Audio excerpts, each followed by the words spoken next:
Hello बच्चों, let's learn maths channel में आपका स्वागत है। हमारा आज का टॉपिक है परिमाप और क्षेत्रफल। ठीक है, तो आइए हम परिमाप और क्षेत्रफल के बारे में पढ़ते हैं। परिमाप क्या होता है, इसको पहले आप दो भागों में तोड़ लो। परिमाप को हम परि धन माप लिख सकते हैं।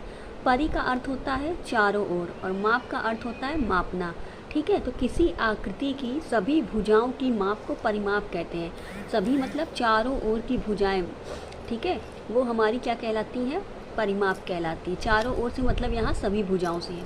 ठीक, अब जैसे हमारे सामने चार आकृतियाँ हैं। ठीक है, अब जैसे हमारे पास ये एक आकृति है तो अब हमें इसका परिमाप कह रहा है, तो इसकी सभी भुजाओं की माप, इसकी एक भुजा ये है, एक भुजा ये है, एक भुजा ये, एक भुजा ये, एक भुजा ये, एक भुजा ये।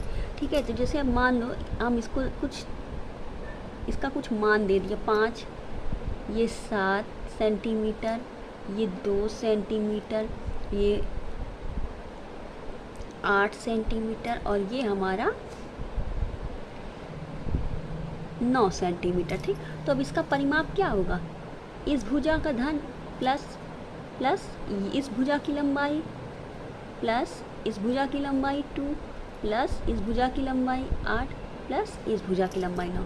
ठीक है, तो जो इसका आएगा धन करने पे, इसको प्लस करने पे 7 5 12, 12 13 14, 14 8 22, 22 9 31। ठीक है, तो ये इसका परिमाप हो गया, उसकी सभी भुजाओं का योग, सभी भुजाओं की माप। अब जैसे ये हमारे पास एक आकृति है तो ये हमारा आयत है। ठीक है, तो इसका भी आपका परिमाप निकल सकता है, इसकी सभी भुजाओं का योग, लेकिन इसके परिमाप के लिए इसका फॉर्मूला होता है। ठीक, इसी तरह ये वर्ग है तो इसका भी होता है परिमाप। ठीक है, सभी की सबकी त्रिभुज है तो सबका अलग अलग परिमाप के लिए सबका सूत्र होता है। ठीक है, तो वो हम आगे डिस्कस करेंगे। परिमाप आप ये समझ लो, कोई भी आकृति तो उसकी सभी भुजाएं की माप को परिमाप कहते हैं। जो उसका पूरा बाहरी किनारा होता है उसी की माप को हम परिमाप कहते हैं। ठीक है, अब आप देखो क्षेत्रफल क्या होता है, किसी आकृति द्वारा घेरे गए स्थान को उसका क्षेत्रफल कहते हैं। ठीक है, जैसे मान लो कोई आकृति है, ये कोई भी आकृति है,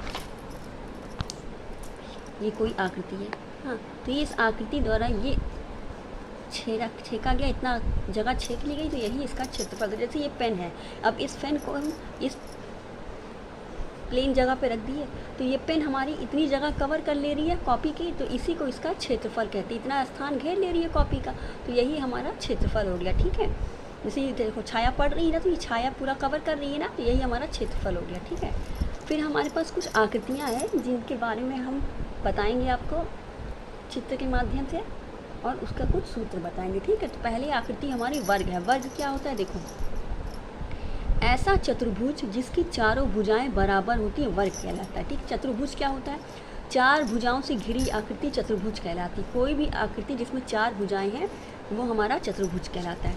जैसे 1 2 3 4, चार भुजाएं हैं तो ये हमारा वर्ग कहलाता है। अब भुजा जिसकी चारों भुजाएं बराबर, इसकी चारों भुजाएं बराबर हैं, अगर ये भुजा हमारी 6 सेंटीमीटर है तो ये भी हमारी 6 सेंटीमीटर होगी, ये भी 6 सेंटीमीटर होगी, ये भी 6 सेंटीमीटर। अगर ये 9 होगी तो ये भी 9 होगी, ये भी 9 होगी, मतलब सभी भुजाओं बराबर से, मतलब सभी भुजा की वैल्यू जो है, मान सबका बराबर होना चाहिए, तो वो हमारा वर्ग कहलाता है। ठीक, अब आप वर्ग का परिमाप देखो, ये दो सूत्र हैं जो आपके सवालों में बहुत ज़्यादा यूज़ होंगे। परिमाप क्या होता है, परिमाप हमने कहा चारों भुजाएं या सभी भुजाओं का। अब सभी भुजाएं क्या है, इसमें चार भुजा 1 2 3 4, तो अब हम इसको ऐसे कर सकें 6 + 6 + 6 + 3, बहुत ज़्यादा कठिन हो जाएगा जोड़ना, कितना आप जोड़ोगे। तो इससे बढ़िया चार बार चार भुजाएं हैं तो हम 4 × लिख के साइड लिख देते हैं भुजा, क्योंकि साइड की सबकी वैल्यू 1 है तो वही है। ठीक है, 4 × भुजा, और क्षेत्रफल का फॉर्मूला होता है भुजा × भुजा, भुजा को भुजा से हम गुणा कर देते हैं। ठीक, तो ये हमारा वर्ग का परिमाप और क्षेत्रफल का फॉर्मूला है। इसी तरह आयत क्या होता है, देखो हाँ, ऐसा चतुर्भुज चार भुजाएं हैं जिसकी आमने सामने की भुजाएं बराबर होती आयत कहलाता है। आमने सामने की भुजा, जैसे ये भुजा हमारी 7 सेंटीमीटर है तो ये भी हमारी 7 सेंटीमीटर होगी, और ये हमारी 5 सेंटीमीटर है तो ये भी हमारी 5 सेंटीमीटर होगी। ठीक है, मतलब आमने सामने भुजा मतलब ये लंबाई होती है। ज़्यादा वाली जो जिस भुजा का मान ज़्यादा होगा वो लंबाई होगी और जिसका कम होगा वो चौड़ाई होगी। ठीक है, तो लंबाई चौड़ाई। ठीक, जो कि आमने सामने की भुजाएं बराबर होती है हमारा आयत का। आयत का क्षेत्रफल क्या होता है? आयत का क्षेत्रफल होता है हमारा लंबाई हुए चौड़ाई, लंबाई को चौड़ाई से मल्टीप्लाई करते हैं। अब क्षेत्रफल क्या होता है?